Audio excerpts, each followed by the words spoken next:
The words hit Knight Rider like a bullet through the chest, freezing him mid-stride as he carried fresh venison toward his campfire in the Wyoming wilderness. And when he turned to face the source of that trembling voice, he found a woman so thin she looked like a ghost made flesh, clutching a small girl whose lips had turned the color of winter sky. Knight Rider of the Blackfoot Nation had chosen this isolated canyon specifically because it kept him away from the complications that came with people, white settlers especially, who'd spent the last decade pushing his people further west with broken treaties and empty promises. The woman stood at the edge of his camp, her dress torn and mud-stained, feet wrapped in what looked like strips of cloth that had once been a petticoat, now soaked through with blood that left dark prints in the snow behind her.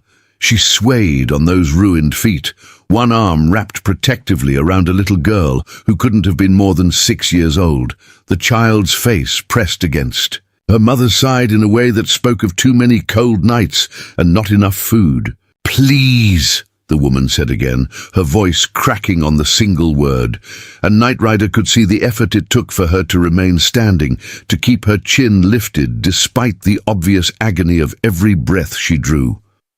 The little girl peeked out from behind her mother's skirt, with eyes too large for her gaunt face, and Knight Rider felt something twist in his chest at the sight of a child in such condition, her small hands wrapped in the same makeshift cloth bandages as her mother's feet. "We don't mean no harm," the woman continued, her words tumbling out in a rush as if she feared he might disappear before she could finish speaking. "I know you got no reason to trust white folk, and Lord knows my people have given yours every reason to turn away, but my Ruby, she's so cold she can't feel her hands no more. And I'm afraid if we don't get warm soon—" She broke off, her whole body shuddering with exhaustion and cold and fear that Knight Rider recognized from his own memories of fleeing soldiers, of watching his people scattered and broken by forces they couldn't fight. Knight Rider set down his venison carefully, his eyes never leaving the woman and child as he assessed them with the practiced gaze of a warrior who'd learned to read threats and desperation with equal accuracy. The woman wasn't armed. That much was clear from the way her dress hung on her frame, with no bulges that might hide a weapon.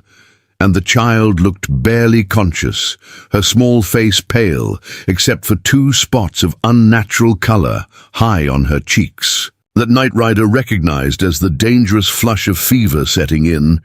"How long you been walking?" he asked, his voice coming out rougher than intended from disuse, weeks alone in the wilderness having stripped away the need for speech.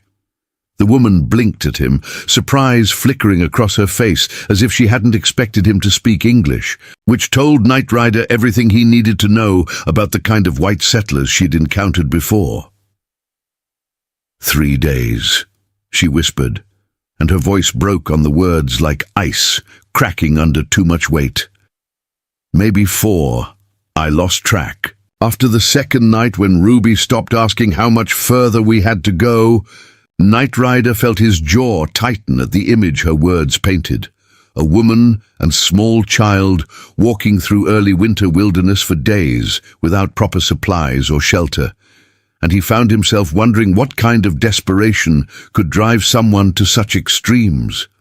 "Mama's feet hurt real bad," the little girl, Ruby, spoke up suddenly, her voice so soft Knight Rider had to strain to hear it. "But she says we gotta keep walking, 'cause the bad men might still be following us." The woman's hand immediately covered her daughter's mouth, panic flashing across her face in a way that made Knight Rider's warrior instincts flare with alertness. "Ruby, hush now," the woman said sharply, then softened her tone when she saw her daughter's eyes fill with tears. "Mama told you we don't talk about that.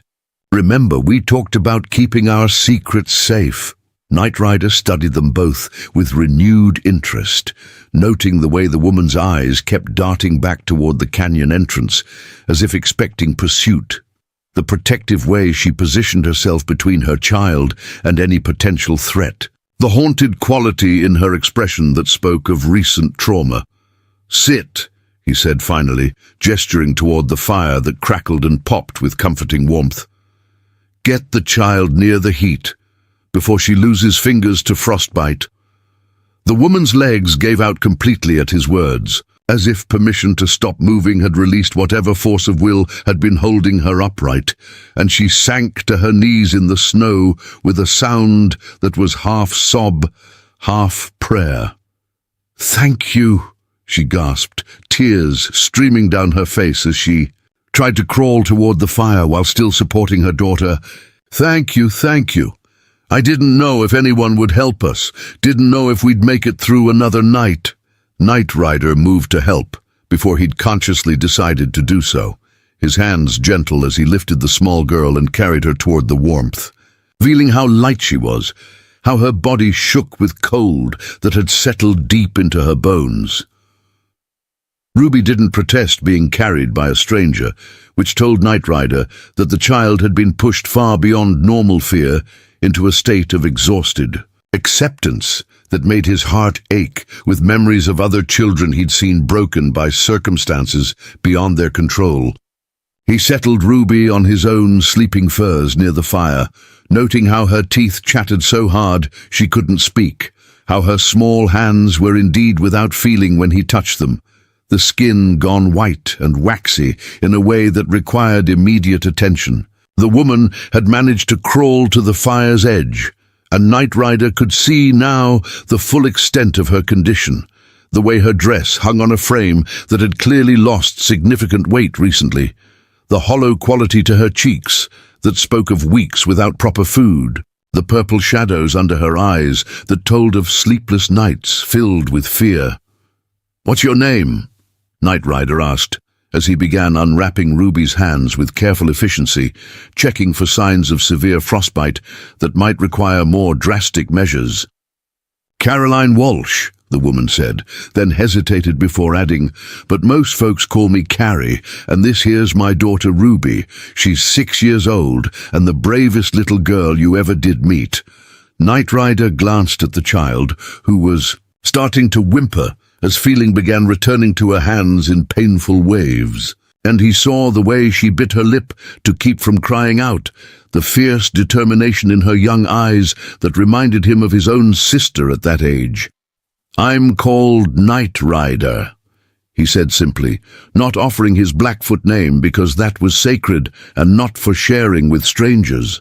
"No matter how desperate, and I'm going to help warm your daughter before we deal with your feet." Carrie's hand went to her mouth, fresh tears spilling over, as if the simple acknowledgement that her feet needed attention had broken through some final barrier of denial she'd been maintaining. "They're bad, aren't they?" she said, not a question but a statement of fact she'd been avoiding facing. "I can't feel them anymore, haven't been able to since yesterday morning, but I couldn't stop walking because Ruby needs her mother alive." Knight Rider interrupted firmly, his hands continuing their efficient work of warming the child's fingers while he spoke. "Which means we deal with the frostbite before infection sets in and takes the choice away from all of us." Ruby's whimper grew louder as the pain of returning circulation intensified, and Carrie immediately pulled her daughter close, despite her own obvious agony, making soothing sounds while stroking the child's hair with trembling hands. "You're so brave, baby girl," Carrie murmured, her voice thick with tears and love and exhaustion. "And just a little longer, Mama promises we're safe now. This good man is going to help us." Knight Rider felt something uncomfortable shift in his chest at being called a good man by someone who had every reason to distrust any man, let alone one, from a people her own kind had been systematically destroying for decades. He'd chosen isolation specifically to avoid these kinds of complications, to escape the weight of other people's suffering and the impossible choices that came with caring about anyone beyond himself. After losing his wife and infant son to a cavalry raid 5 years ago, Knight Rider had walked away from what remained of his scattered people, unable to bear the constant grief, the endless cycle of loss and retribution that defined life on the shrinking frontier. He'd built this solitary existence in the canyon, where white settlers rarely ventured and other tribes respected his need for isolation, hunting and trapping and trying to forget that he'd once been a husband and father, that he'd once believed in futures worth fighting for. But looking at Ruby's pale face and Carrie's desperate determination to protect her child despite impossible odds, Knight Rider felt the walls he'd carefully constructed around his heart beginning to crack in ways that both terrified and compelled him. "The child's hands will be fine," he said after a few more minutes of careful examination. "Painful for a few days, but no permanent damage if we keep them warm and dry." He turned his attention to Carrie then, noting how she'd positioned herself to hide her feet from view, as if shame could somehow make the damage less real. "Let me see," he said gently, moving closer with the kind of slow deliberation he'd use approaching a wounded animal, someone who might bolt if startled, despite having nowhere left to run. Carrie hesitated, her hands twisting in her lap with nervous energy that spoke of deeply ingrained training about propriety and what was proper for a woman to allow. "Mama, please," Ruby whispered, her small voice carrying the weight of a child who'd been forced to become far too adult, far too soon. "Let the hunter help you like you helped me." The simple logic of a 6-year-old broke through Carrie's hesitation, and she slowly extended her legs toward Knight Rider, wincing as movement awakened pain she'd been suppressing through sheer force of will. Knight Rider began unwrapping the makeshift bandages with hands that had delivered babies and closed the eyes of the dying, that had learned gentleness from his wife and violence from necessity, that now trembled slightly with anger at what he found beneath the blood-soaked cloth. Carrie's feet were a ruin of torn flesh and exposed bone in places, frostbite having turned her toes black in several places, infection clearly setting in around wounds that had been walked on far too long without treatment. How did this happen? Knight Rider asked, his voice carefully controlled to hide the rage building in his chest. Rage, not at this woman, but at whatever circumstances had driven her to such extremes. Carrie was quiet for a long moment, her eyes fixed on her daughter rather than the man tending her wounds, and when she finally spoke, her voice carried the flat quality of someone reciting facts too painful for emotion. "My husband died 6 months back," she began, each word seeming to cost her something precious. "Got himself killed in a mining accident that the company said was his own fault. So they didn't pay out nothing to me and Ruby." She paused, swallowing hard before continuing. "I tried to make it work, took in washing and mending, but it wasn't enough to keep the room we was renting and the landlord. He said I could stay if I was willing to provide certain services."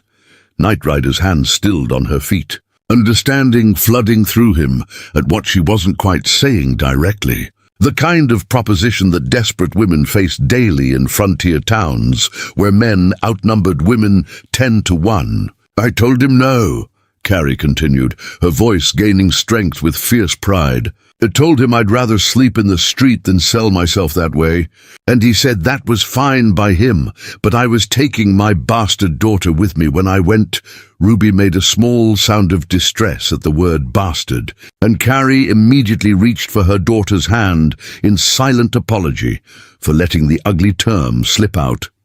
"We managed for a while," Carrie went on, her narrative picking up momentum now, as if confession had opened floodgates she could no longer close. "Sleeping in the church when the minister would let us, doing odd jobs for food.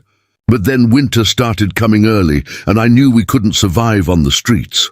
Knight Rider resumed his work on her feet, cleaning wounds with water he'd heated over the fire while she talked, his silence an invitation for her to continue at her own pace. "There was a man," Carrie said, and Knight Rider heard the way her voice changed, going hard and bitter in a way that made his warrior instincts flare with alertness. "Said his name was Jacob Brennan. Claimed he ran an orphanage 2 towns over that could take Ruby in. Give her proper food and schooling and a warm bed." She laughed then, a sound completely devoid of humor that made Ruby press closer to her mother's side. "I was desperate enough to believe him," Carrie continued, tears sliding down her cheeks unchecked. Desperate enough to think maybe Ruby would be better off without me, that I was being selfish keeping her with me when she was cold and hungry all the time.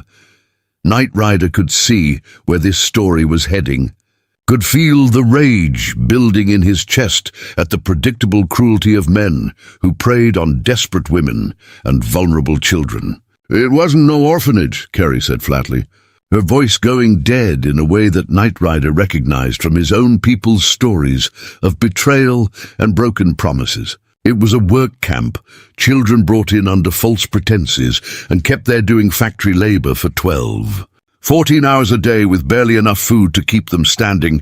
Ruby whimpered at the memory, and Carrie pulled her daughter close with fierce protectiveness. "I didn't know until I went to visit her after a month," Carrie said. "They'd told me no visits for the first month while Ruby adjusted, but something felt wrong, so I went anyway, and what I found..." Her voice broke completely then, sobs shaking her thin frame as memory overwhelmed carefully maintained composure. "My baby girl was skin and bones," Carrie gasped. Bruises all over from where they'd hit her for working too slow. Her hands bleeding from handling machinery no child should be near. And when she saw me, she started crying and begging me not to leave her there again. Knight Rider felt his hands clench into fists, had to consciously force them to relax so he didn't hurt Carrie's already damaged feet. The rage in his chest threatening to consume his carefully maintained emotional distance. "I took her," Carrie said fiercely. "Didn't care that it was stealing according to the law. Didn't care that Brennan owned her contract that I'd signed in my desperation. I just grabbed my daughter and ran." She met Knight Rider's eyes directly for the first time since beginning her story, and he saw the fierce maternal love that had driven her to walk herself nearly to death, rather than let anyone take her child again.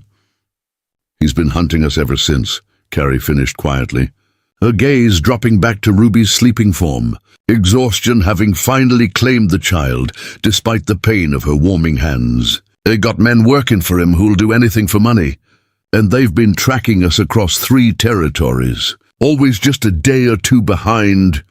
Knight Rider sat back on his heels, processing everything she'd told him while his mind raced through implications and complications he'd been trying to avoid for 5 years of self-imposed isolation. Taking in this woman and child, even temporarily, would mean involving himself in exactly the kind of human drama he'd fled into the wilderness to escape.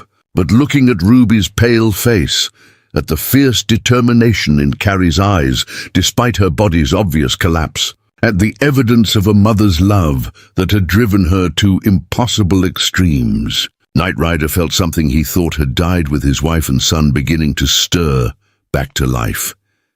"You can stay," he heard himself saying, the words coming out rough with disuse and emotion he didn't want to examine too closely, "until your feet heal enough to walk again, until the child regains her strength."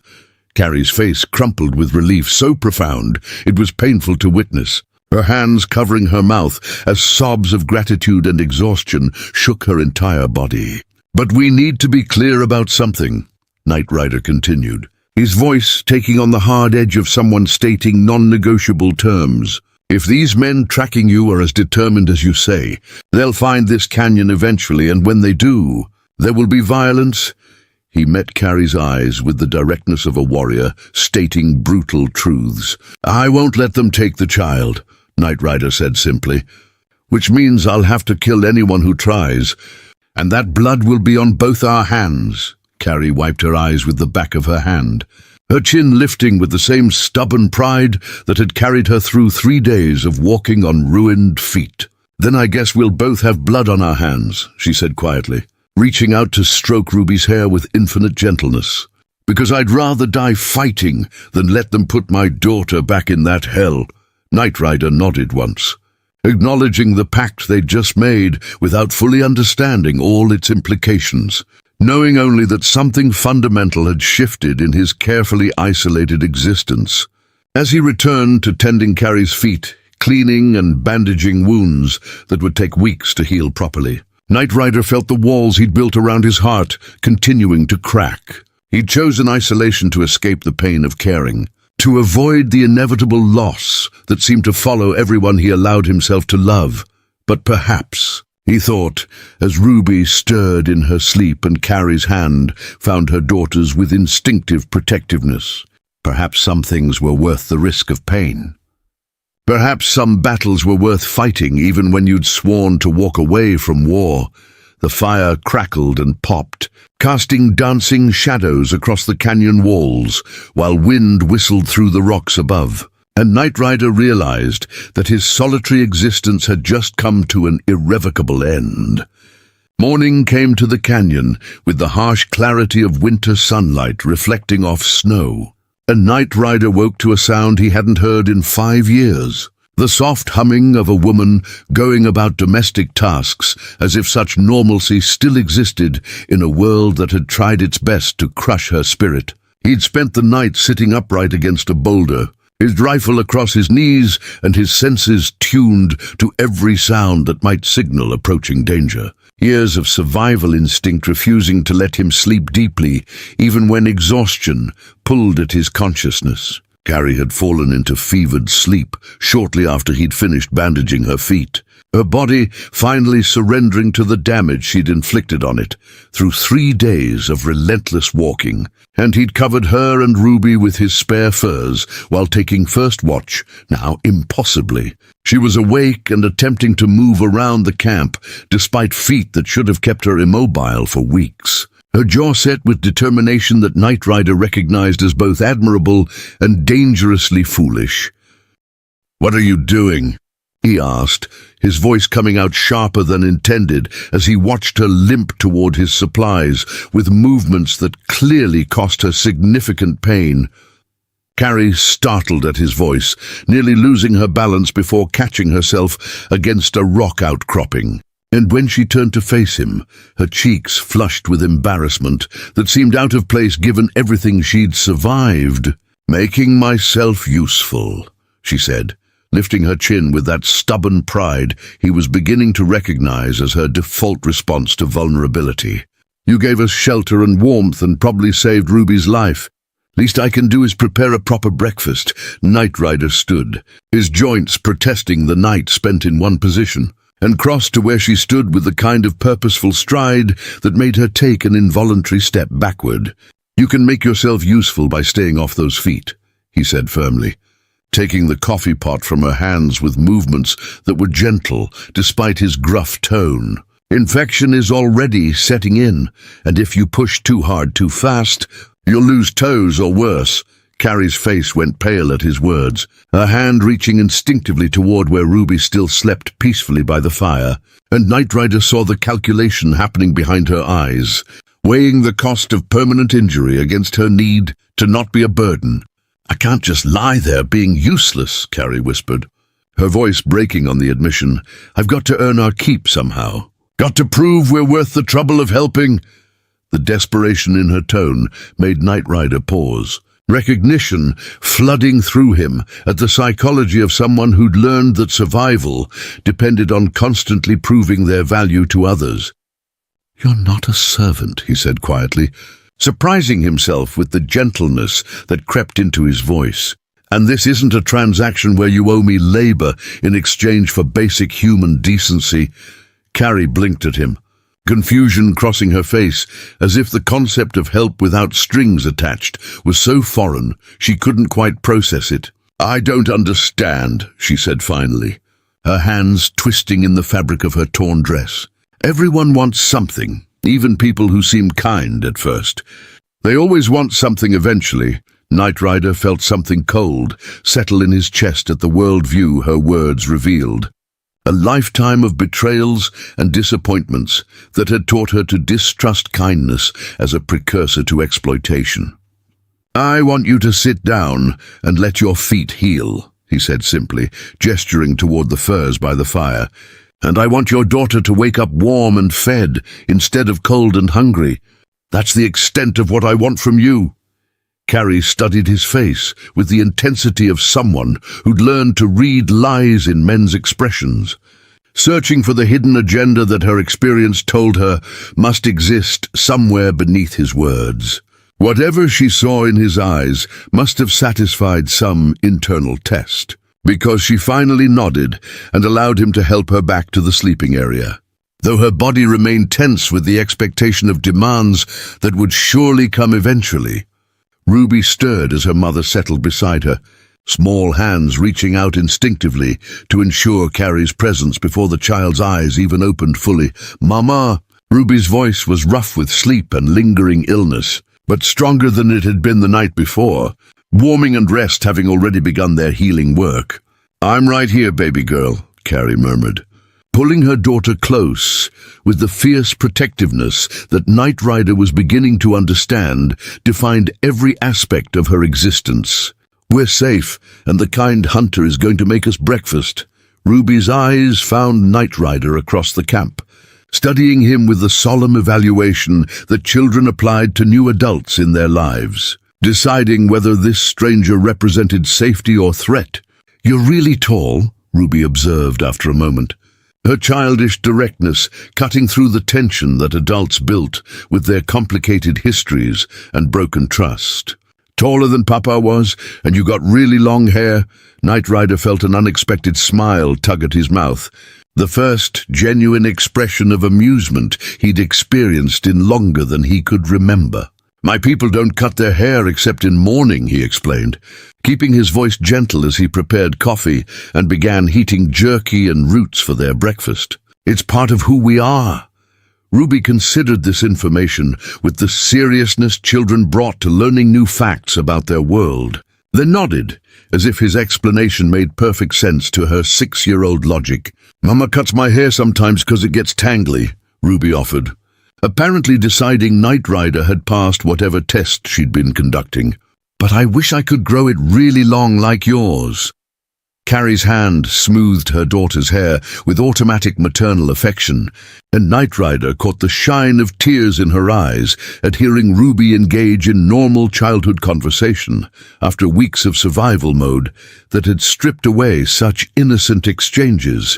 "Once your mama's feet are healed," Knight Rider heard himself saying before he'd fully thought through the implications, "I'll teach you how to braid your hair the way Blackfoot women do. Keeps it from tangling but lets it grow long." The promise hung in the air between them, a commitment that extended far beyond the temporary shelter he'd initially offered. And he saw understanding flash across Carrie's face, along with something that might have been hope mixed with fear. "That's very kind," Carrie said carefully, her tone suggesting she was testing the boundaries of his offer, "but we wouldn't want to impose for that long. Once I can walk properly, we'll move on and let you get back to your solitude." Knight Rider poured coffee into tin cups with movements that had become ritual over years of solitary living, considering how to respond to the implicit question in her statement. "Winter's coming hard," he said finally, keeping his eyes on the practical task rather than the emotional implications of what he was suggesting. "These mountains become impassable once the deep snows hit, and you're in no condition to travel for weeks, even if the weather held." He handed her a cup of coffee, their fingers brushing briefly in the exchange, and he felt her flinch at the contact before consciously relaxing. "Before we jump back in, tell us where you're tuning in from, and if this story touches you, make sure you're subscribed, because tomorrow I've saved something extra special for you." "What I'm saying is you'll be staying here until spring thaw at minimum," Knight Rider continued, settling cross-legged near the fire with his own cup. "Which means we might as well figure out how to make the arrangement work for everyone, instead of pretending it's temporary." Ruby had been listening to this exchange with the focused attention children applied to adult conversations about their futures, and now she spoke up with the blunt honesty only children could manage. "Does that mean we get to stay in the canyon with you all winter?" she asked, her eyes lighting up with excitement at the prospect. "Will you teach me other stuff too, like how to track animals and read the stars like Mama says Indians can do?" "Ruby," Carrie's voice carried a sharp warning, her face flushing with embarrassment at her daughter's casual use of a term she'd been taught was disrespectful. We don't say Indians, it's rude." Knight Rider held up a hand, stopping her mid-apology with a gesture that was firm but not unkind. "The child means no disrespect," he said quietly. "She's just using the words she's been taught, and yes, Ruby, I can teach you to track and read stars if your mother agrees." He met Carrie's eyes directly, seeing the war happening behind them between maternal protectiveness and the recognition that her daughter needed skills beyond what she alone could provide. "I'll teach her other things too," Knight Rider continued, warming to the idea even as part of him rebelled against getting this involved in their lives. How to find water in drought, which plants heal and which poison. How to move through wilderness without leaving traces. His voice took on an edge of steel as he added, "Skills that might save her life if men come hunting again, and she needs to disappear into country where they can't follow." The reminder of the threat hanging over them cast a shadow across the morning's tentative warmth, and Carrie's hand tightened protectively around Ruby's small shoulder. "You think they'll find us here?" she said. "Not a question, but a statement of grim certainty. You think it's just a matter of time?" Knight Rider didn't insult her intelligence by offering false comfort or empty reassurances that everything would be fine. "Men like this, Brennan, don't give up easily on things they consider their property," he said bluntly, watching Ruby to ensure his words weren't causing unnecessary fear in the child. "And winter will slow but not stop determined trackers," he paused, choosing his next words carefully because they would define the nature of the protection he was offering. "But this canyon has only one entrance that's passable on horseback," Knight Rider continued, his voice taking on the quality of a warrior discussing battlefield strategy. "And I know this country better than any white tracker they could hire, which gives us advantages if we use them wisely." Carrie's face had gone pale again, but her chin lifted with that stubborn courage he was coming to admire, despite his best efforts to remain emotionally distant. "What do you need me to do?" she asked simply, accepting that safety required preparation rather than hoping danger might pass them by. "I can shoot a rifle if that's what it takes, though I'm not very good at it." Knight Rider shook his head, not dismissing her offer but redirecting it toward more practical applications. "Right now I need you to heal," he said firmly. "A wounded woman can't run or fight if things go bad, and Ruby needs at least one parent capable of getting her to safety." The casual reference to himself as a parent figure made them both pause, the word hanging between them with implications neither seemed quite ready to examine. Ruby, oblivious to the adult undercurrents, had begun exploring the camp with the curious energy of a child who'd been given permission to feel safe enough for investigation. "What's this?" she called out, having discovered Knight Rider's collection of carved wooden figures arranged on a flat rock near his sleeping area. Knight Rider felt his chest tighten at the innocent question, those figures representing the only remaining connection to the family he'd lost and the life he'd tried to leave behind. "Those are spirit animals," he said quietly, watching Ruby's small hands hover over the carvings without quite touching them, showing an instinctive respect that surprised him. "Each one represents something important. Protection or courage or wisdom." Ruby pointed to a small wolf carved with exquisite detail, its head tilted as if listening to sounds beyond human hearing.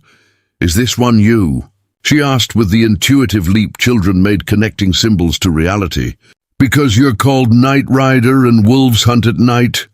The observation was so accurate it made Knight Rider's breath catch, that particular carving having been made years ago when he still believed in futures worth planning for.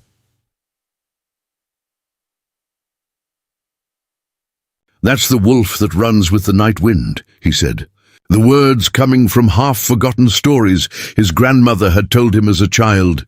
"It protects travelers who've lost their way and guides them towards safety." Carrie had moved closer, drawn by her daughter's fascination and the rare glimpse into Knight Rider's inner world that the carvings represented. "They're beautiful," she said softly, her artist's eye appreciating the skill and patience required to create such detailed work. "Did you make all of these yourself?" Knight Rider nodded, uncomfortable with the vulnerability of having strangers see these private pieces of his soul made manifest in wood. "It passes the time during long winters," he said dismissively, trying to minimize the significance of creations that had kept him connected to his culture and identity through years of isolation. "It gives my hands something to do besides hold weapons." But Carrie wasn't fooled by his casual tone, her eyes moving across the collection with growing understanding of what the carvings represented. "This one's newer," she observed, pointing to a figure that stood apart from the others. A woman holding a child carved with such tenderness that it made Knight Rider's throat constrict. "You made this recently?" He had carved it just last week, driven by dreams of his wife and son that had been growing more vivid lately, as if their spirits were trying to tell him something he'd been refusing to hear. "Sometimes the dead visit us in dreams," Knight Rider said finally, his voice rougher than intended, "and making their images helps honor their memory." The silence that followed his words was heavy with shared grief. Carrie's own losses written in the lines around her eyes, and the way she held Ruby, just a fraction too tightly. "I dream about my husband sometimes," Carrie admitted quietly, surprising herself as much as Knight Rider with the confession. "But they're not good dreams. They're memories of all the times I wanted to leave but didn't. All the times I chose his promises over my daughter's safety." Her voice broke on the last words, years of guilt and self-recrimination flooding to the surface despite her obvious efforts to maintain composure. Knight Rider recognized the familiar pattern of survivor's guilt. The way people tortured themselves with imaginary choices they might have made differently, with information they couldn't have possessed at the time. "The past can't be changed," he said firmly, speaking to his own demons as much as hers, "only honored or learned from. Dwelling on what might have been different is a trap that keeps you from seeing what is." Carrie wiped her eyes with the back of her hand, embarrassed by the emotional display in front of someone who'd shown her nothing but practical kindness. "I'm sorry," she murmured. "You didn't sign up for a weeping woman and her damaged daughter disrupting your peace." Knight Rider felt anger flash through him at her self-deprecating words, the casual way she dismissed her own worth and Ruby's resilience. "Your daughter isn't damaged," he said sharply, making both Carrie and Ruby look at him with startled attention. "She's strong and brave and smarter than most adults I've known." He paused, moderating his tone but not his conviction as he continued, "And neither are you damaged. You're a woman who survived impossible circumstances and protected your child through situations that would have broken weaker people." Carrie stared at him with an expression that suggested no one had ever spoken to her that way before, offering validation without expectation of anything in return. "I don't feel strong," she whispered, her hands twisting in her lap with nervous energy. "I feel like I'm barely holding together, like one more bad thing will shatter me completely." Knight Rider moved closer, his movements slow and deliberate to avoid startling her, and when he spoke, his voice carried the weight of personal experience with the darkness she described. "Strength isn't the absence of breaking," he said quietly. "It's continuing to move forward even after you've shattered into pieces. It's protecting what matters, even when you're not sure you can protect yourself." His eyes found Ruby, who had returned to examining the carved figures with absorbed fascination, and something in his chest loosened at the sight of a child feeling safe enough to be curious rather than constantly vigilant. "You walked for 3 days on feet that should have stopped you after 3 hours," Knight Rider continued, returning his attention to Carrie. "You fled a situation where staying might have been easier, but would have destroyed your daughter's spirit." He reached out slowly, giving her time to pull away if she needed to, and gently lifted her chin until she met his eyes directly. "That's not weakness," he said with absolute conviction. "That's the kind of courage warriors spend their whole lives trying to achieve." Carrie's eyes filled with tears again. But these were different from the earlier ones, born of relief at being seen and valued rather than shame at being judged. "Thank you," she breathed, The words inadequate for the gift he'd just given her, but all she could manage around the emotion clogging her throat. Knight Rider released her chin and stepped back, uncomfortable with the intensity of the moment and the way it was making him feel things he'd sworn to keep buried. Ruby chose that moment to provide a distraction, holding up the wolf carving with obvious reverence and a question that cut straight to the heart of what was building between the three of them. "Mr. Knight Rider," she said solemnly, her young face serious with the importance of what she was asking, "if this wolf protects people who are lost, does that mean you're going to protect me and Mama?" The question hung in the cold morning air, demanding an answer that would commit him to far more than temporary shelter or practical assistance. Knight Rider met the child's eyes, seeing trust and hope and the desperate need for an adult who would mean what he promised. Then he looked at Carrie, seeing the same desperate hope tempered by the expectation of eventual disappointment that life had taught her to anticipate. "Yes," he heard himself say, the single word carrying the weight of an oath. "I'm going to protect both of you for as long as you need protecting."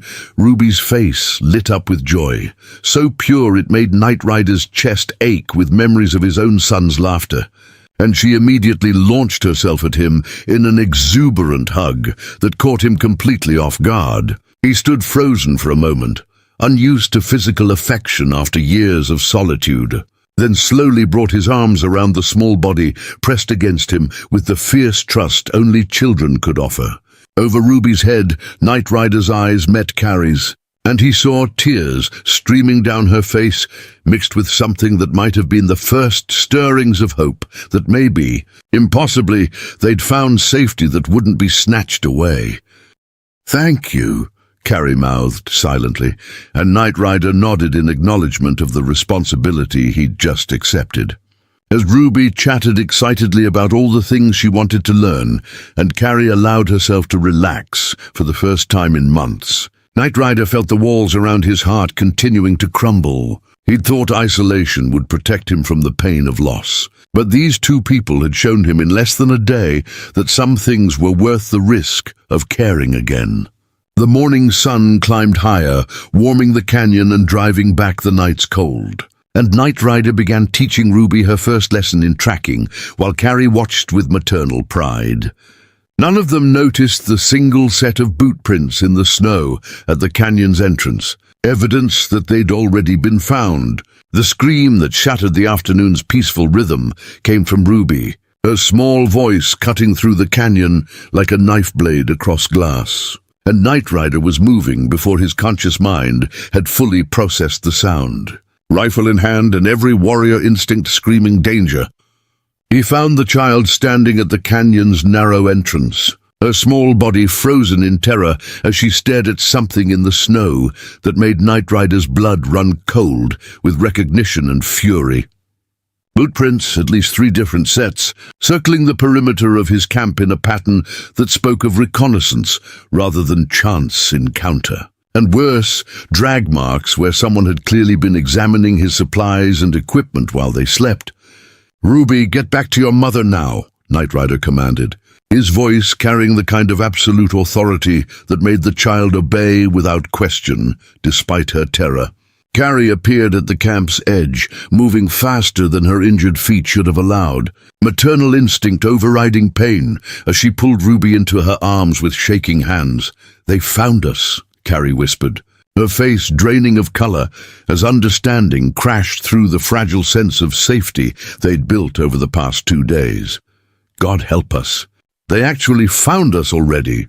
Knight Rider was already moving through the canyon with the practiced efficiency of a hunter reading signs, his eyes cataloging every detail that told the story of their unwelcome visitors.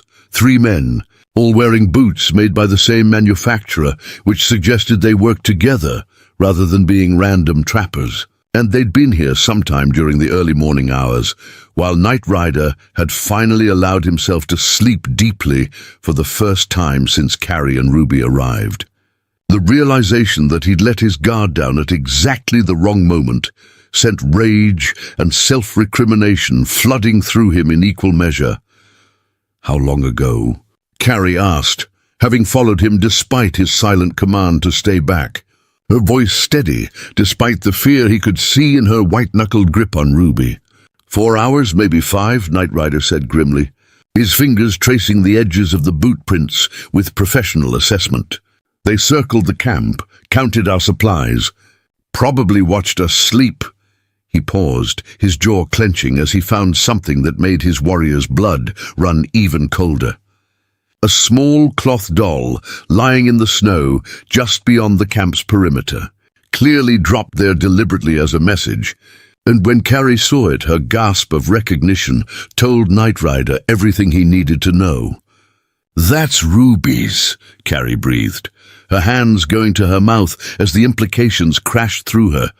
"She lost it at the work camp when I took her. I didn't even know she still had it until Brennan's men—" She couldn't finish the sentence. But she didn't need to, because Knight Rider understood the psychological warfare being employed. They'd been to the camp, seen the child sleeping. It could have taken her at any moment, but chose instead to leave evidence of how close they'd come, how vulnerable the small family was despite Knight Rider's protection. "Why didn't they just take us?" Ruby whispered, her small voice breaking on the question that had no good answer. "Why would they come so close and then leave?" Knight Rider knelt beside the child, his expression gentle despite the fury burning in his chest at men who would terrorize a 6-year-old as tactical strategy. "Because they want your mother scared," he said honestly, having learned long ago that children deserved truth appropriate to their understanding. Scared people make mistakes, and mistakes make them easier to catch. Carrie's laugh was bitter and sharp, cutting through the cold air with the sound of someone who'd been pushed beyond the capacity for pretense. "Well, it's working," she said flatly, her hands shaking as she held Ruby tighter. "I'm terrified, and I don't know what to do except run again. But my feet won't carry me, and Ruby's not strong enough yet for another journey." Knight Rider stood, his mind already racing through tactical options with the calculating precision of someone who'd survived countless battles through superior strategy rather than superior numbers. "We don't run," he said firmly, his voice carrying the kind of conviction that demanded belief. "Running is what they expect. What they're prepared for." He met Carrie's eyes directly, seeing the war between hope and despair playing across her face. "We turn this canyon into a trap," Knight Rider continued, his words taking on the quality of a warrior laying out battle plans. 3 men against 1 might seem like good odds to them, but they don't know this territory, and they don't know who they're actually facing. Carrie shook her head, fear making her voice rise with desperate logic that came from months of running. "You don't understand what Brennan's like," she insisted, her free hand gesturing frantically as if she could make him comprehend through sheer force of will. "He's got resources, connections, men who'll do anything for money." She paused, swallowing hard before continuing. "Even if you stop these 3, he'll just send more, and more after that, until we're either dead or back under his control."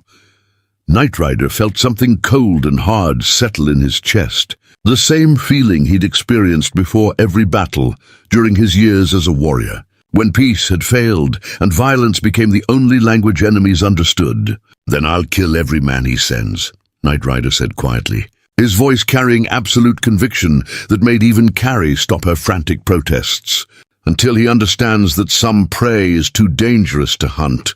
Ruby looked between the 2 adults, her young face showing comprehension beyond her years about the reality they were discussing. "You're going to fight the bad men," she said solemnly, not a question but a statement of fact. "Like the warriors in the stories Mama tells me about, brave people who protect others." Knight Rider felt his throat tighten at the child's innocent faith in heroic narratives, knowing that real violence was nothing like the sanitized stories told to children. "Yes," he said simply, "because she deserved honesty even if the truth was harsh. I'm going to fight them, and I'm going to win because the alternative is unacceptable." Carrie made a small sound of distress, her maternal instinct warring with the pragmatic understanding that they'd run out of options and places to flee. "I can't ask you to risk your life for us," she whispered, tears streaming down her face as the weight of their situation crushed through her careful composure. "We're nothing to you, strangers who appeared 2 days ago. You don't owe us this kind of sacrifice." Knight Rider moved closer, his hands gentle as he took her shoulders and forced her to meet his eyes with the kind of directness that wouldn't allow her to look away. "You're not nothing," he said fiercely, each word carrying the weight of a vow. "You're a woman who risked everything to save her child, and Ruby is an innocent who deserves better than the world has given her." He paused, searching for words to explain something he barely understood himself about why these two people had managed to crack through defenses he'd spent years building. "5 years ago, I lost my wife and son to men who valued land more than lives," Knight Rider continued, his voice rough with old grief that never quite healed. "I walked away from my people because I couldn't stand to watch more death, more suffering, more families torn apart." His hands tightened slightly on Carrie's shoulders. Not enough to hurt, but enough to emphasize the importance of what he was saying. "I thought isolation would protect me from the pain of losing people I cared about," he said quietly. "But these past 2 days have shown me that living without connection isn't protection. It's just a different kind of death." Carrie's eyes searched his face, looking for the truth behind words that seemed too generous to believe after a lifetime of disappointments and betrayals. "You barely know us," she whispered, but there was hope beginning to bloom beneath the protest, fragile and tentative like first flowers after winter. "I know enough," Knight Rider replied simply, releasing her shoulders and stepping back before the intensity of the moment could overwhelm them both. "I know you're brave and Ruby is special, and neither of you deserves what's being done to you." Ruby had been listening with the focused attention children brought to adult conversations about their futures, and now she spoke up with a question that cut straight to the practical heart of their situation. "What do we need to do to help you fight?" she asked seriously, her small face set with determination that would have been amusing if the circumstances weren't so dire. Knight Rider felt unexpected warmth flood through him at the child's courage. The way she immediately thought in terms of cooperation rather than passive waiting for adults to solve problems. "You and your mother are going to hide," he said firmly, already planning the logistics of keeping them safe while he dealt with the threat. "There's a place deeper in the canyon, a cave that's hidden unless you know exactly where to look." He moved to his supplies, pulling out items he'd need for the preparation ahead while continuing to speak. "I'll take you there before dark, get you set up with food and water and furs to keep warm," Knight Rider explained, his hands moving with practiced efficiency. "Then I'm going to make sure these 3 men never report back to Brennan about finding you." Carrie's face had gone pale again, understanding flooding through her about what he was actually proposing. "You're planning to kill them," she said flatly, the words stripped of judgment, but heavy with the weight of that reality. "Not just drive them off or scare them away, but actually kill them." Knight Rider met her eyes without flinching, his expression carrying the hard truth of someone who'd made peace with violence as a necessary tool of survival. "Yes," he said simply, "because men like this don't respond to mercy or warnings. They interpret anything less than death as weakness to be exploited." He paused, giving her time to process before continuing. "If that makes me a monster in your eyes, I understand. But it doesn't change what needs to be done." Carrie was quiet for a long moment, her eyes moving between Knight Rider's face and Ruby's small form, weighing moral complications against maternal necessity.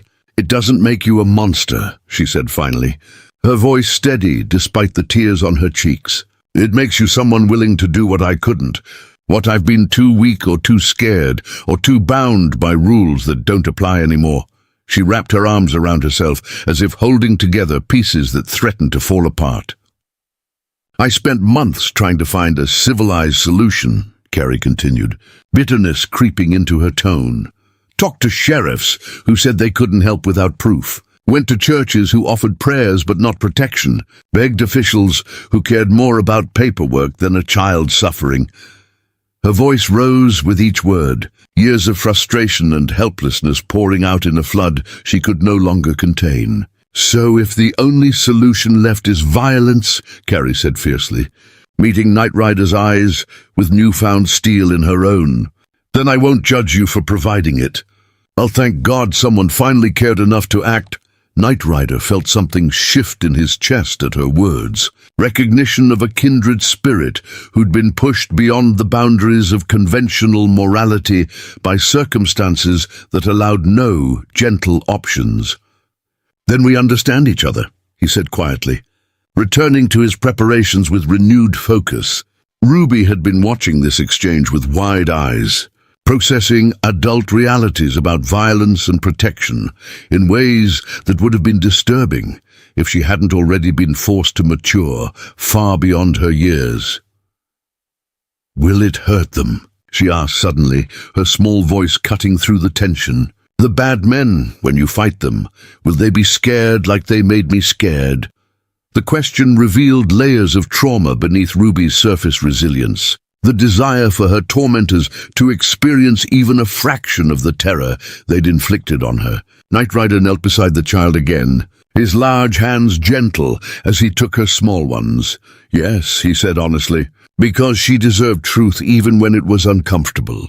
They'll be scared and it will hurt, but that's not why I'm doing this." He paused, searching for words to explain the difference between justice and vengeance to a 6-year-old who'd earned the right to both.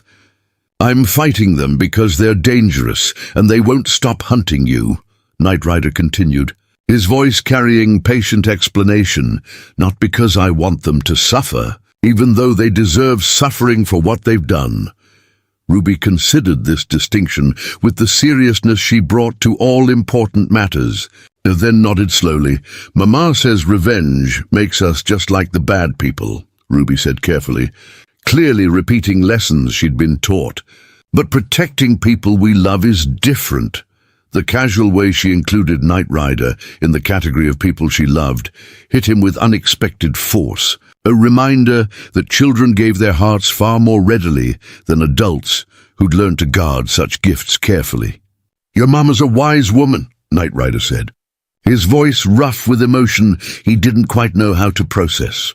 He stood, returning to his weapon preparation while his mind continued planning the tactical details of the coming confrontation. The 3 men would return, probably tonight under cover of darkness, when they thought surprise would give them advantage. They'd expect to find a sleeping camp, 2 women and a man caught off guard by midnight attack. Instead, they'd find a canyon transformed into a killing ground by someone who'd spent decades learning to turn terrain into weapon. "I need to prepare the canyon," Knight Rider said, his voice taking on the clipped efficiency of someone switching into warrior mode. "Traps, obstacles, things that will slow them down and channel them where I want them," Carrie nodded, her face set with grim determination as she accepted the reality of what was coming. "What can we do to help before you hide us?" she asked, surprising him with her willingness to participate despite her obvious fear. Knight Rider considered, recognizing that giving her tasks would help manage the terror of waiting while also serving practical purpose. "Gather anything you consider essential," he said, his mind already running through lists of necessary supplies. "Warm clothes, the few possessions you brought with you. Anything you'd need to survive alone if something goes wrong."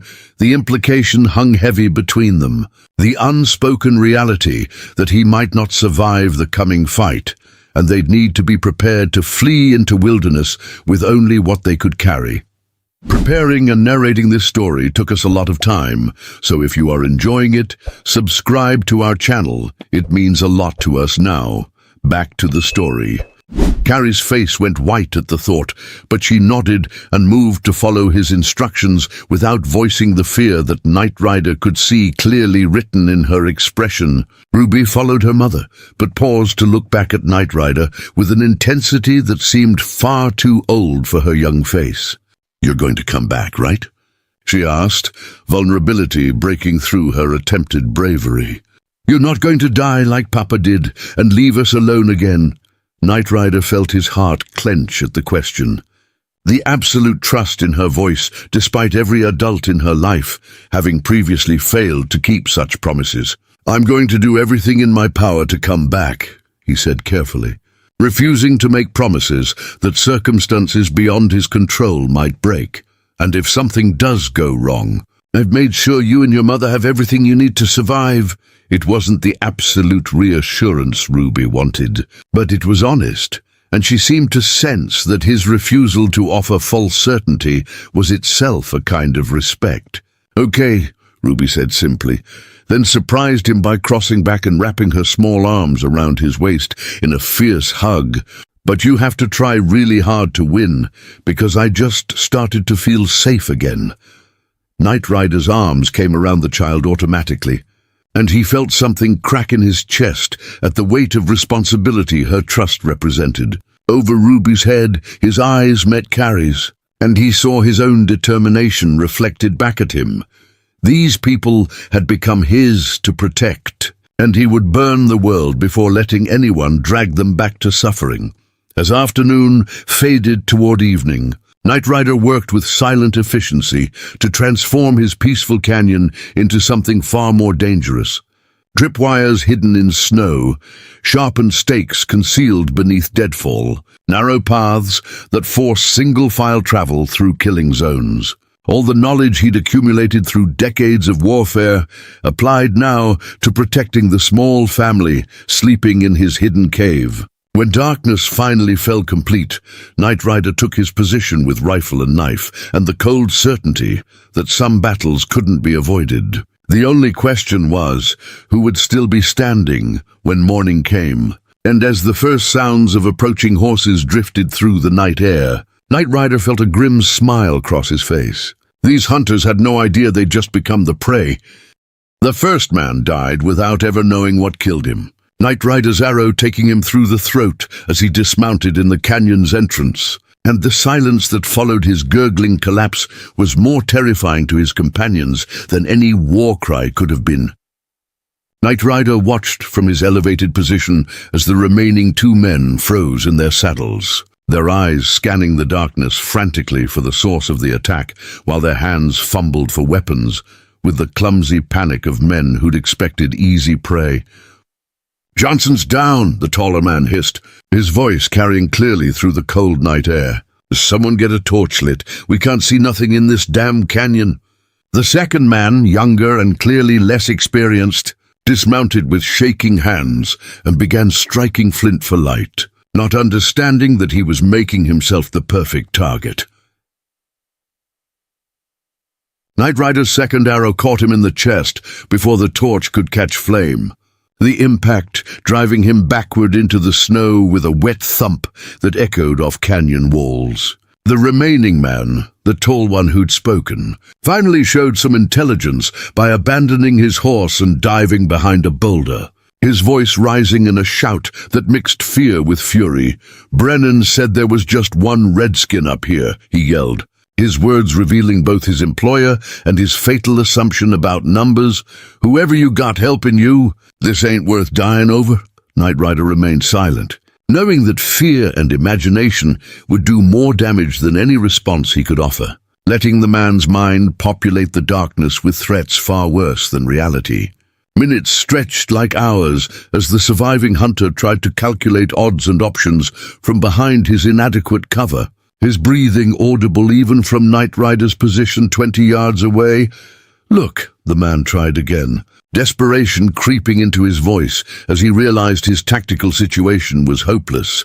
"Brennan's paying us $50 each to bring the woman and kid back. But I'll walk away right now if you let me." Knight Rider shifted position silently, moving through terrain he knew intimately, while the hunter remained pinned by fear and uncertainty. "I got a wife," the man continued, his voice cracking now with genuine terror as he understood that silence meant no mercy was coming. "Kids of my own back in Cheyenne. They need me. I was just doing a job." The mention of children made Knight Rider pause, not from sympathy, but from the bitter irony of a man using family as justification while hunting someone else's child. "Your children will learn that their father died helping enslave innocents. Knight Rider said quietly, his voice seeming to come from everywhere and nowhere as canyon acoustics distorted direction. The hunter spun toward where he thought the voice originated, his revolver firing wildly into darkness, while panic destroyed whatever training he might have possessed. Knight Rider used the muzzle flash to pinpoint exact location, and his third arrow flew true, taking the man through the side where armor couldn't protect and vital organs clustered together. The hunter's scream was short and sharp, cut off as he collapsed against the boulder that had provided such inadequate shelter, his hands clutching at the arrow shaft, with the futile desperation of someone who knew they were already dead. Knight Rider approached carefully despite certainty of his kill, years of survival having taught him that wounded enemies were often more dangerous than healthy ones. The man looked up as Knight Rider's shadow fell across him, moonlight revealing a face younger than his voice had suggested. Probably not yet 30 and already dying in snow-covered wilderness far from home. "Please," the hunter gasped, blood bubbling from his lips as internal damage did its fatal work. "I got a daughter. Same age as that little girl you're protecting. Don't let me die without... Your daughter will grow up without a father because you chose money over morality," Knight Rider said flatly. His voice stripped of sympathy he might have felt for different circumstances. "Remember that truth as you meet whatever judgment comes next."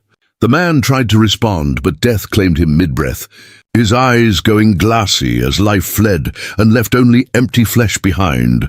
Knight Rider stood over the three bodies, feeling nothing resembling the remorse that civilized society claimed should accompany killing.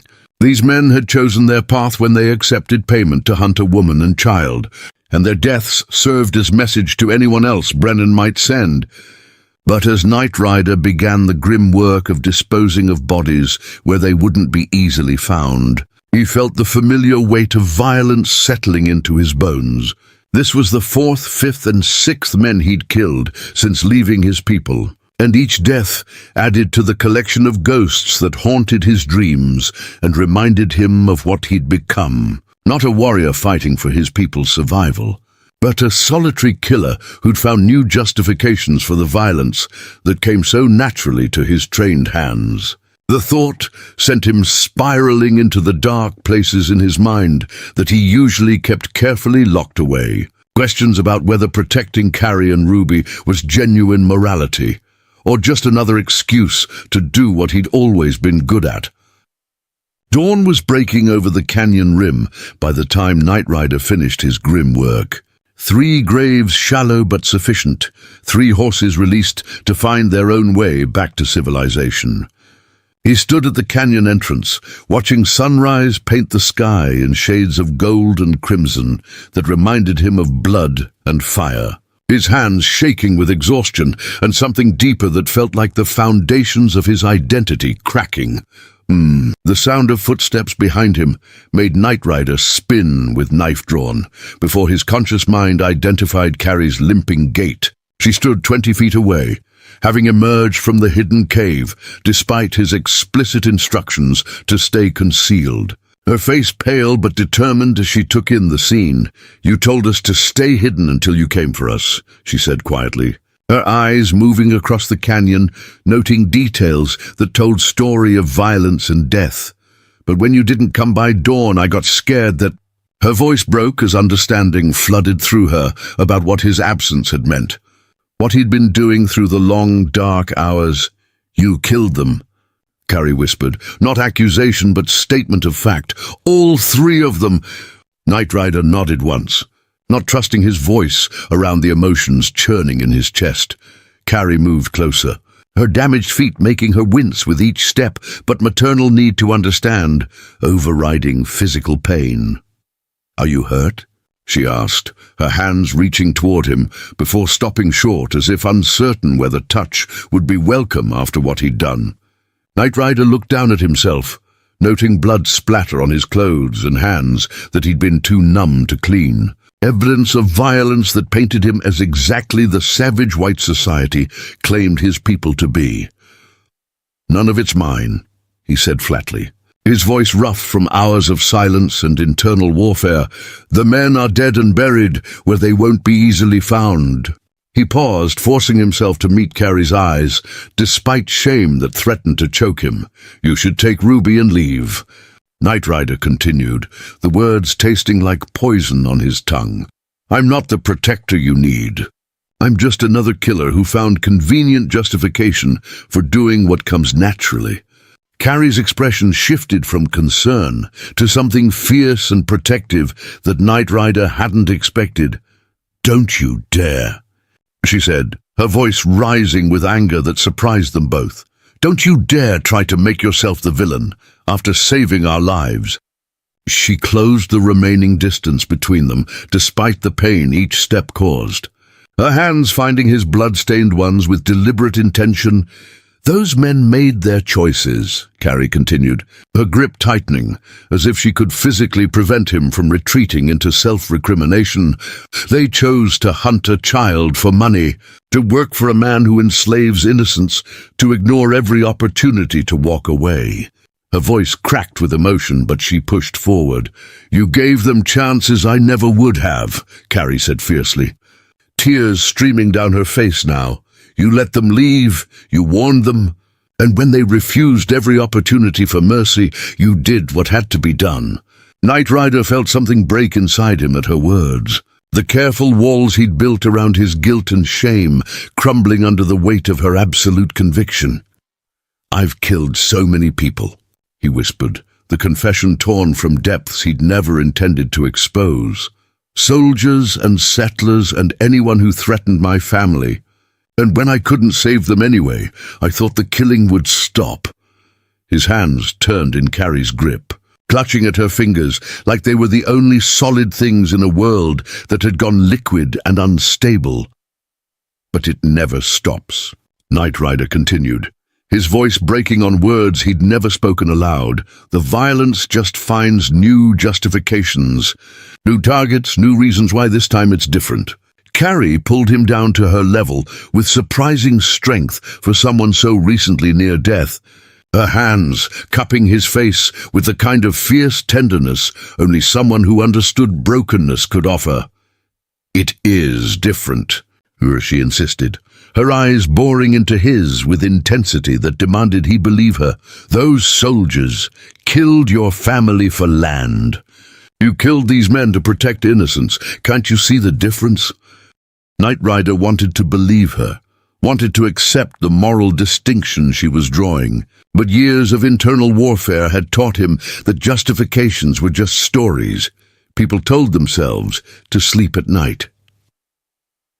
"What if I'm lying to myself?" he asked, the question emerging from fears he'd never voiced. "What if I'm just using you and Ruby as excuse to keep being what I've always been?" Carrie's hands tightened on his face, her thumbs wiping away tears he hadn't realized were falling. "Then explain Ruby to me," she said quietly, her voice carrying absolute certainty. "Explain how a man who just wanted excuses for violence spends hours teaching a traumatized child to braid her hair." She paused, letting her words sink in before continuing. "Explain how that same man carves spirit animals to honor the dead and treats a desperate stranger with more kindness than anyone's shown her in years," Carrie went on, her voice gaining strength. "Killers don't do those things, Knight Rider. Protectors do." Something in her words penetrated the darkness that had been consuming him. "A lifeline thrown into drowning waters. I don't know how to be anything but a warrior," Knight Rider admitted, his voice raw with vulnerability he'd never allowed himself. "And warriors exist for violence. It's all I was trained for."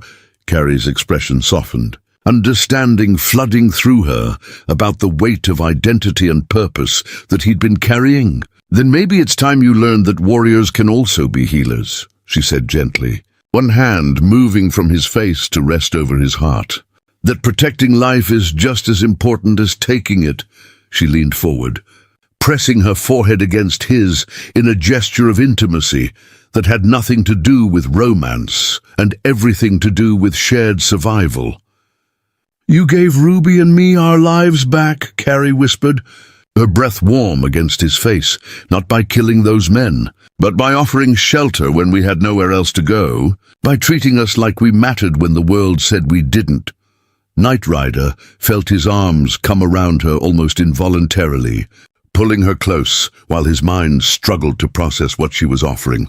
Not absolution, because that would have been too easy and he didn't deserve it. But acceptance, the recognition that humans were complex creatures, capable of both terrible violence and profound compassion, sometimes in the same breath. They stood like that for long moments. Two broken people holding each other against the weight of everything they'd survived and everything they'd done to survive. When they finally pulled apart, Knight Rider felt something shift in his chest. Not healing exactly, but the beginning of possibility that healing might eventually come. "Ruby's probably terrified," Carrie said softly. Practical maternal concerns reasserting themselves. "We should get back to her before she imagines something worse than reality." Knight Rider nodded, grateful for the return to concrete tasks that didn't require examining the emotional earthquakes still rippling through him.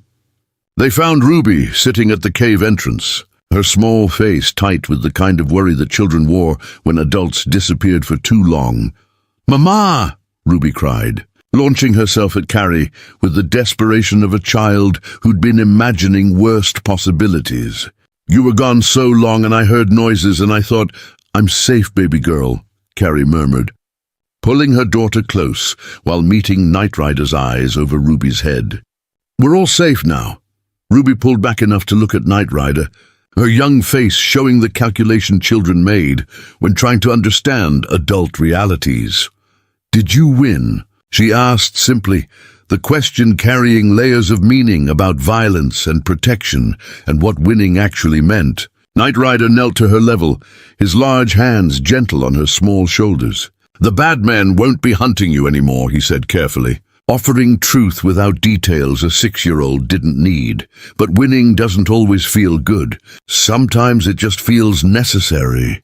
Ruby studied his face with the seriousness she brought to important matters, then surprised him by wrapping her arms around his neck in a fierce hug.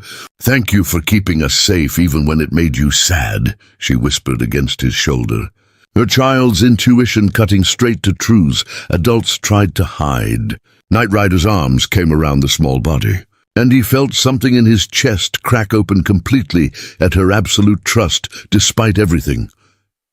"You're welcome, little one," he managed, his voice rough with emotions he was only beginning to acknowledge. When Ruby finally released him and returned to her mother's side, Knight Rider stood and faced them both with the kind of determination that came from decisions made and owned. "We need to talk about what comes next," he said, his voice carrying the weight of someone who'd looked into darkness and chosen light despite the cost. "Because 3 dead men will bring questions eventually," Carrie nodded, her hand finding Ruby's with automatic protectiveness. "Brennan will send more," she said, stating the reality they all understood. "He's got too much invested in that work camp to let one escaped child ruin his operation." Knight Rider felt the familiar cold calculation of tactical planning replacing the emotional turmoil of the past hours.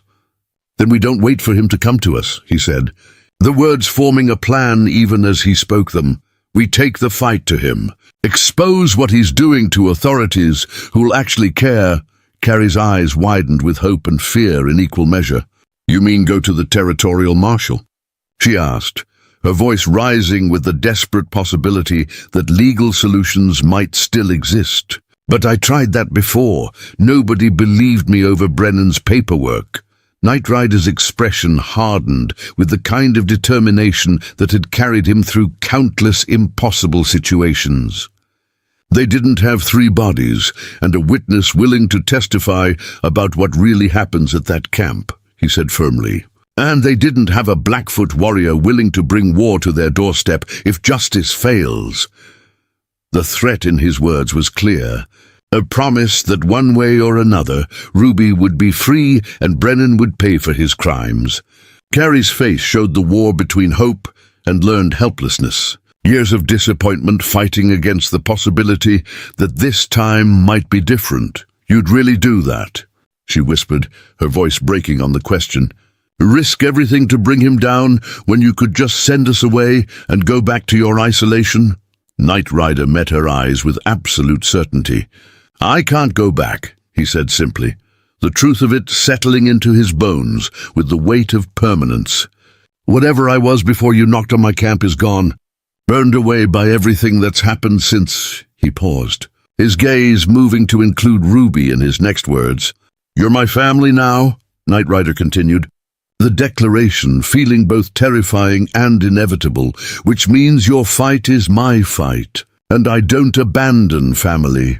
Ruby's face lit up with joy that made the darkness of the past hours seem almost worthwhile. Does that mean we really get to stay forever? She asked, bouncing on her toes despite the morning's fear. And you'll teach me all the things you promised. Knight Rider felt unexpected warmth bloom in his chest, pushing back against the cold darkness that had threatened to consume him. Yes, he said, the single word carrying the weight of commitment. We're a family, and families stay together. As morning light filled the canyon with warmth that promised spring would eventually come despite winter's grip, Knight Rider felt something he thought had died, with his wife and son beginning to stir back to life. Not the same love he'd lost, but something new and equally precious, built from shared survival and chosen connection rather than blood and tradition. The road ahead would be dangerous, filled with threats both known and unexpected. But facing it together seemed possible in ways that surviving alone never had. The Territorial Marshal's office in Laramie sat like a monument to frontier justice, all rough-hewn timber and iron bars, and Knight Rider felt every eye in the street, tracking their unlikely group as they approached the building 3 days after the canyon battle. Gary walked beside him with Ruby clinging to her hand. Both wearing new clothes purchased from the general store with money Knight Rider had saved from years of trapping, their previous rags having been burned along with the evidence of how far they'd fallen. But it wasn't their clothing that drew stares from townspeople going about their morning business. It was the sight of a Blackfoot warrior walking openly through a white settlement, armed and dangerous despite the relative peace that had settled over the territory. Maybe this was a mistake, Carrie whispered, her free hand finding Knight Rider's arm with nervous pressure. These people look at you like you're the threat, not Brennan. Knight Rider had expected this reaction, had steeled himself against the familiar hatred and fear that white faces showed when confronted with indigenous presence in spaces they'd claimed as exclusively theirs. Let them look, he said quietly, his voice carrying the kind of calm that came from years of navigating hostile territory. Their opinions don't change what needs to be done. Ruby squeezed her mother's hand, her young face showing the brave determination she'd adopted since the canyon battle, as if surviving that night had transformed her understanding of what courage actually meant. I'm not scared anymore, Ruby announced, with the absolute conviction only children could muster. Because Knight Rider promised nobody would hurt us, and he keeps his promises.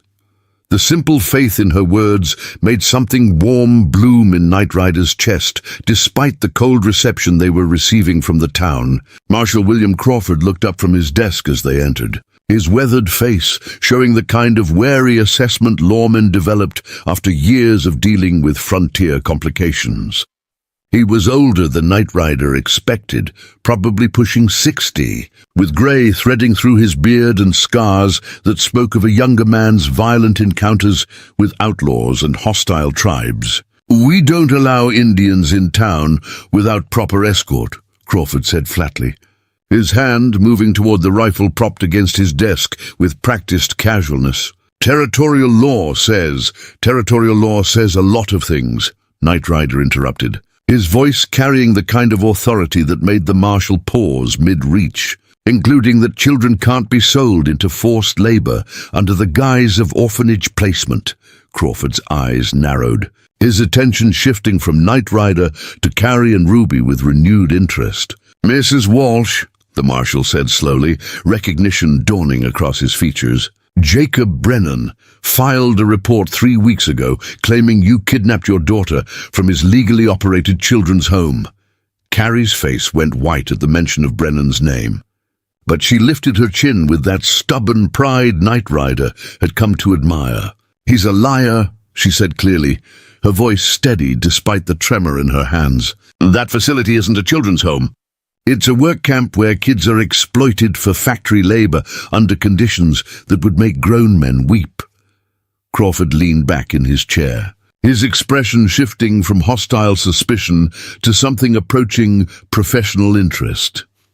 "That's a serious accusation, Mom," he said carefully. "One that would require substantial evidence to pursue, given Brennan's standing in the business community." Knight Rider felt cold anger settle in his chest at the implication that a child's testimony and mother's word weren't sufficient evidence against a man with money and connections. "I've got 3 dead men buried in a canyon who came hunting this woman and child on Brennan's orders," Knight Rider said flatly, watching Crawford's face carefully for reaction. "Seems like evidence enough that he's willing to employ killers to maintain his operation." The marshal's hand did move to his rifle then, lifting it with deliberate slowness as his eyes hardened with the recognition of implied confession. "You're admitting to murder?" Crawford asked, his voice dropping to the dangerous quiet of someone preparing for violence. "In my office, with witnesses present," Ruby made a small sound of distress, pressing closer to her mother as the tension in the room escalated toward breaking point. Knight Rider raised his hands slowly, showing empty palms, while his mind calculated distances and angles should this conversation deteriorate into bloodshed. "I'm admitting to defense of innocence," he corrected, his voice carrying the distinction clearly. 3 armed men came to my camp intending to kidnap a child and kill anyone who interfered." He paused, letting his words settle before continuing with deliberate emphasis. "Territorial law is pretty clear about a man's right to defend his property and family from violent intrusion," Knight Rider went on, meeting Crawford's eyes without flinching. "Which is exactly what I did." The marshal was quiet for a long moment, his rifle still held ready but not quite aimed, his expression showing the internal calculation lawman made when letter of law conflicted with spirit of justice. "The men have names?" Crawford asked finally, his tone suggesting he was at least willing to hear the full story before making arrest decisions. Knight Rider recited the names he'd found on papers carried by the dead men, details that would allow verification of their employment and character. Crawford's expression shifted as he heard the second name, recognition and disgust crossing his weathered features in equal measure. "Jack Morrison," the marshal said heavily, setting his rifle down with the air of someone who just had suspicions confirmed. "We've had reports about him for years. A bounty hunter who wasn't particular about which side of the law his targets fell on." As he stood, moving to a filing cabinet with purposeful strides that suggested this conversation had taken a turn Knight Rider hadn't anticipated. Morrison was suspected in at least 4 disappearances of women and children over the past 2 years, Crawford continued, pulling files that he spread across his desk with grim efficiency, all of them fitting the pattern of Brennan's recruitment for that facility of his. Carrie's hand flew to her mouth, understanding flooding through her about how close they'd come to becoming another set of missing persons. Nobody bothered investigating. "You knew," she breathed, accusation creeping into her voice despite her obvious fear. "You knew what Brennan was doing, and you didn't stop him." Crawford's face hardened with the defensive anger of someone confronting their own failures. "Knowing and proving are different things in territorial law," he said sharply, his frustration evident. "Brennan's got lawyers from back east, connections to mining interests that fund half the territorial government." He paused, his expression showing the bitter reality of frontier justice, where money bought protection from consequences. "Every time we got close to building a case, witnesses disappeared or recanted," Crawford continued, slamming his hand on the desk with suppressed rage. "Families too scared to testify, officials too corrupt to care." Knight Rider felt something shift in his assessment of the marshal, recognizing a man trapped between duty and political reality. Then here's your chance to finally act, he said quietly, his voice carrying the weight of someone offering an alliance rather than making demands. A witness willing to testify, physical evidence of violent enforcement, and someone who doesn't scare easily standing beside her. Crawford studied Knight Rider with renewed interest, seeing past the surface threat to the strategic mind underneath. You understand what you're proposing, the marshal said slowly. Testifying against Brennan means painting a target on all your backs, means facing lawyers who'll tear apart every aspect of your character and history. His eyes moved to Carrie with something approaching sympathy.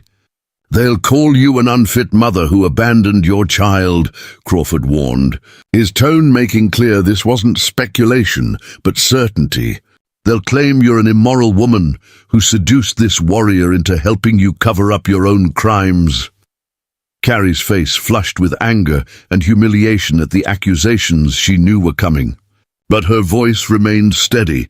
Let them say what they want, she replied fiercely, her arm wrapping protectively around Ruby's shoulders.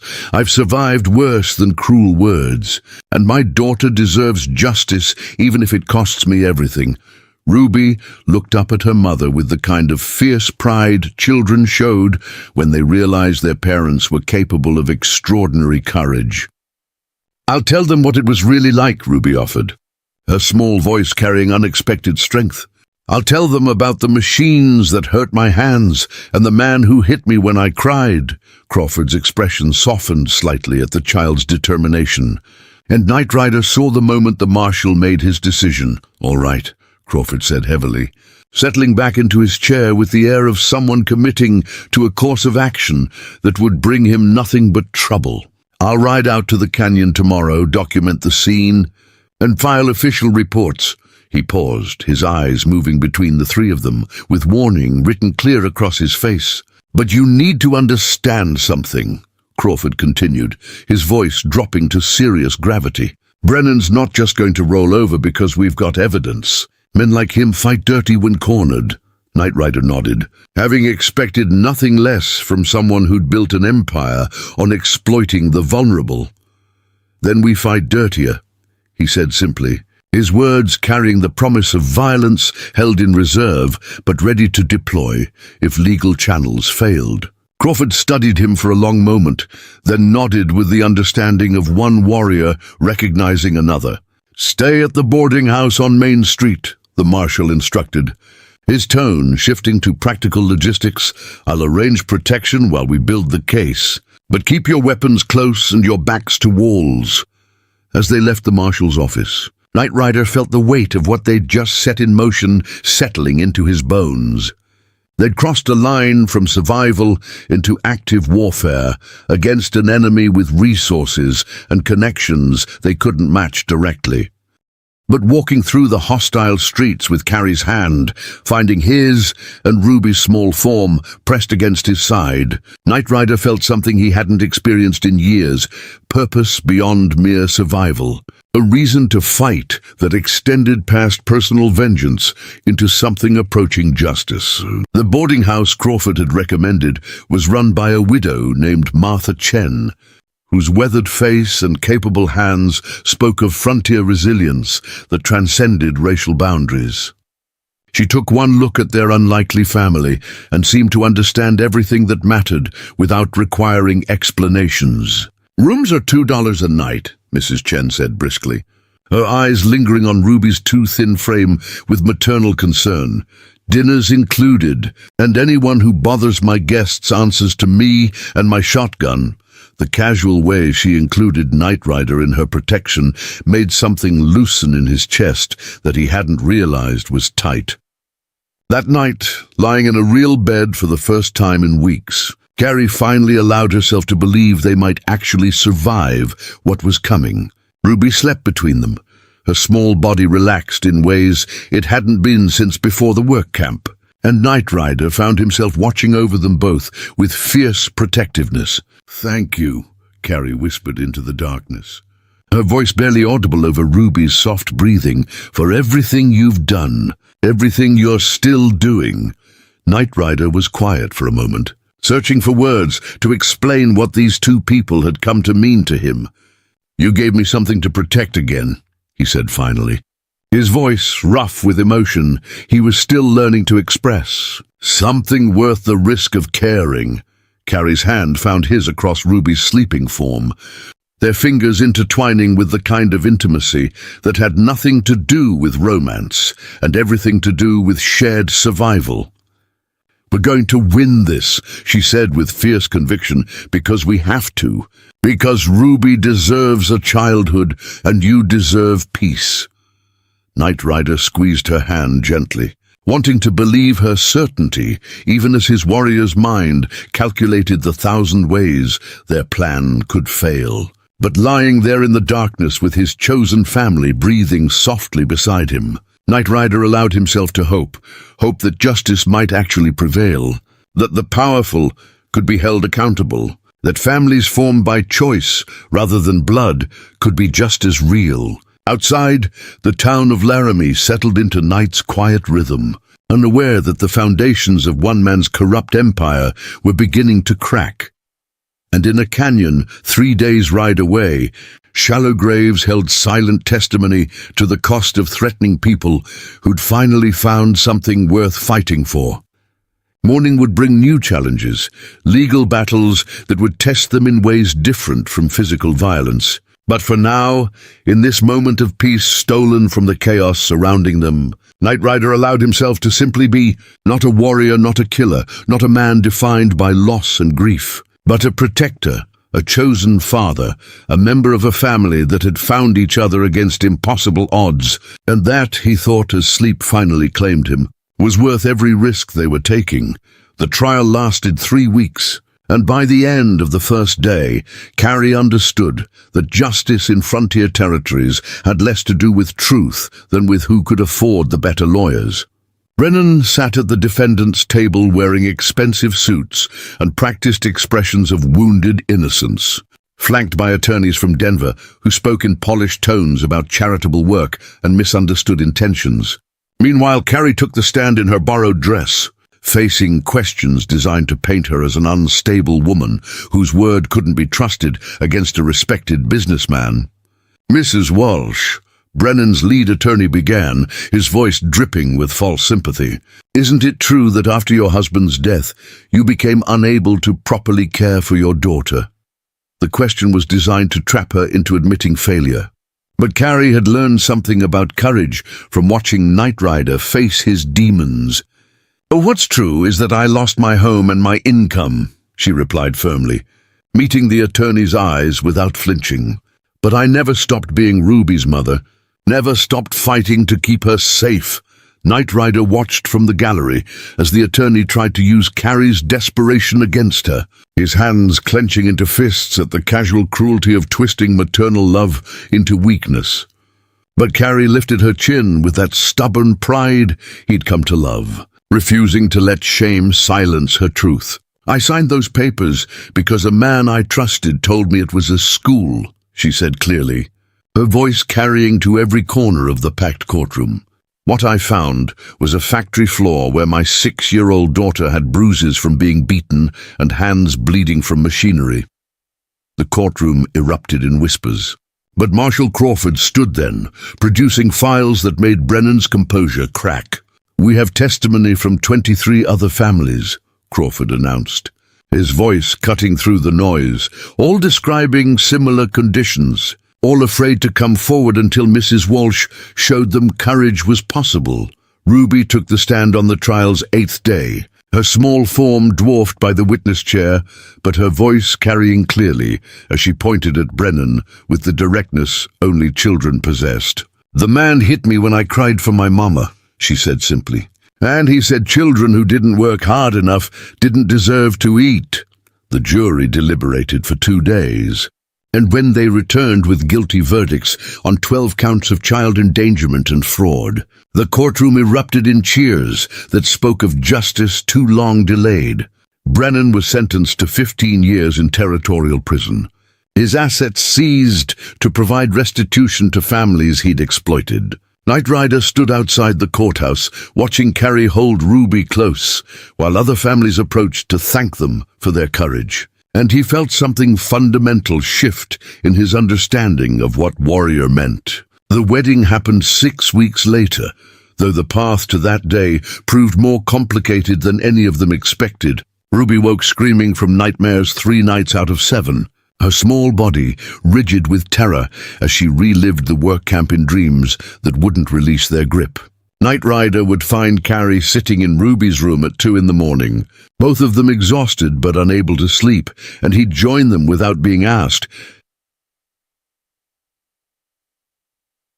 "I thought winning would make it stop," Carrie whispered one particularly difficult night, her voice breaking as Ruby finally fell back into fitful sleep. "I thought justice would heal her." Knight Rider pulled Carrie close, understanding in ways he wished he didn't, that trauma didn't disappear just because the threat was gone. "Healing isn't a straight line," he said quietly, thinking of his own years of nightmares after losing his family. "Some wounds need time to close, and some scars never quite fade." Carrie turned in his arms, her face showing the exhaustion of a mother watching her child suffer without being able to fix it. "What if I've ruined her?" she asked, the fear she'd been holding finally breaking free. "What if taking her to that place broke something that can't be repaired?" Knight Rider cupped her face with gentle hands, forcing her to meet his eyes in the dim light.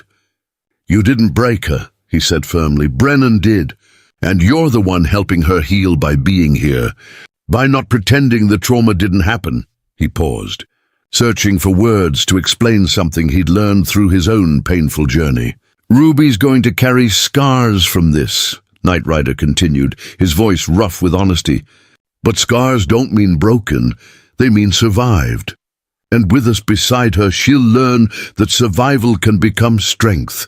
The wedding ceremony was small and simple. Marshal Crawford officiating in the courthouse with Mrs. Chen and a handful of families they'd helped standing as witnesses. Ruby insisted on being Flower Girl despite the dark circles under her eyes from another nightmare the previous night. Her determination to participate in joy despite lingering pain, making Knight Rider's chest ache with pride. When it came time for vows, Knight Rider spoke in both Blackfoot and English, his voice carrying the weight of promises he intended to keep. "I promise to protect you both," he said, meeting Carrie's tear-filled eyes before looking down at Ruby standing between them. "Not just from outside threats, but from the lies trauma tells us about our worth." He knelt to Ruby's level, his large hands gentle on her small shoulders. "I promise that nightmares don't make you weak," Knight Rider continued, speaking to her directly, "and crying doesn't make you less brave. You're the strongest person I've ever known." Ruby's lip trembled, but she didn't cry, nodding with the seriousness she brought to important moments. Carrie's vows were simpler, but carried their own power. "I promise to let you help carry the weight," she said to Knight Rider, her voice steady despite tears. "To stop pretending I can do everything alone." She looked down at Ruby, smoothing her daughter's hair with infinite tenderness. "And I promise to believe you when you tell me you're scared," Carrie said to her daughter, "to never make you hide your pain to protect my feelings." The months that followed taught them all that building a family from broken pieces required patience and grace they didn't always possess. Knight Rider's new work tracking missing children sometimes triggered his own trauma, sending him into dark moods where Carrie had to coax him back to the present. Carrie's seamstress shop struggled at first, her hands shaking too badly some days to thread needles, frustration bringing tears she tried to hide. Ruby had good days where she laughed and played like any child, and bad days where she couldn't bear anyone touching her without flinching. But they learned to navigate these challenges together, to offer grace when someone struggled and accept help when they needed it. One evening, 6 months after the wedding, Knight Rider returned from a difficult case to find Ruby teaching neighborhood children a hand game he'd shown her. She was laughing, genuinely laughing, in a way he hadn't heard since before the trial. Carrie sat on the porch with her sewing, and when she saw him, her smile carried the kind of peace that came from hard-won progress rather than easy perfection. "She had a whole week without nightmares," Carrie said softly as Knight Rider settled beside her. Dr. Morrison says that's real progress. Knight Rider watched Ruby play, noting how she still positioned herself where she could see all exits, how she still checked periodically to ensure her mother was visible. The trauma hadn't disappeared, but it was loosening its grip. "I lost it yesterday," Carrie admitted quietly, her hands stilling on her sewing. "A customer complained about a delayed order, and I just broke down crying in the shop." She laughed bitterly, shaking her head at her own perceived weakness. Knight Rider took her hand, his thumb tracing circles on her palm with the patient comfort that had become their language. "I had nightmares 3 times this week," he confessed, offering his own vulnerability in exchange for hers. "Woke up reaching for weapons that weren't there. Convinced my family was under attack." Carrie's eyes found his, and in them he saw understanding that went deeper than words. "We're all still healing," she said, not as excuse but as acknowledgement of reality. Ruby ran toward them then, her face flushed with exertion and joy, throwing herself into Knight Rider's arms with the trust that had taken months to fully rebuild. "Papa, will you tell us the story about the wolf and the moon?" she asked, using the title she'd adopted gradually, testing it first with hesitation, then with growing confidence. Knight Rider felt his heart clench at the word papa, still not quite used to the gift of being claimed by this remarkable child. "Which version?" he asked, settling Ruby on his lap while Carrie leaned against his shoulder. "The one where the wolf learns to howl, or the one where he learns to listen?" "The listening one," Ruby said immediately, her small hand finding his with the casual affection that spoke of safety finally taking root. "Because that's the one about family." As twilight painted the sky in shades of purple and gold, Knight Rider told the story his grandmother had told him as a child, about a lone wolf who thought solitude was strength until he learned that true power came from connection.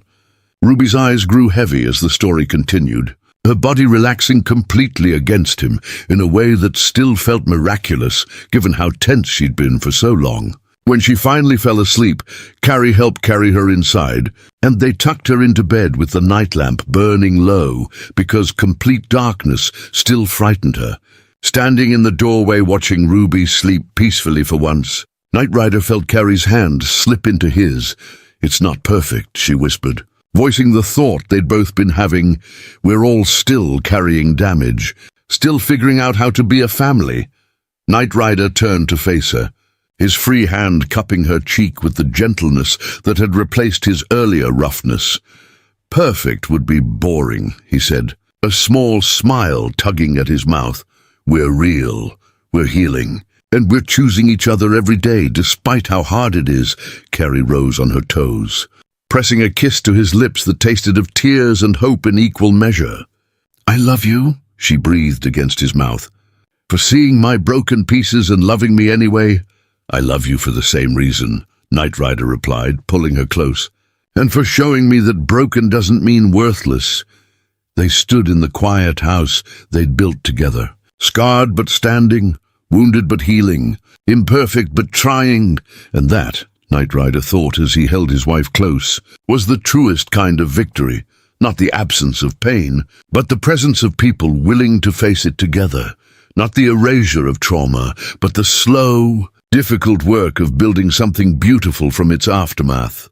They were a family now, bound by choice and courage, and the daily decision to keep showing up for each other, and that was enough.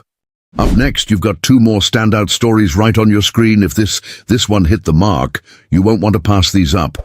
Just click and check them out, and don't forget to subscribe and turn on the notification bell so you don't miss any upload from us.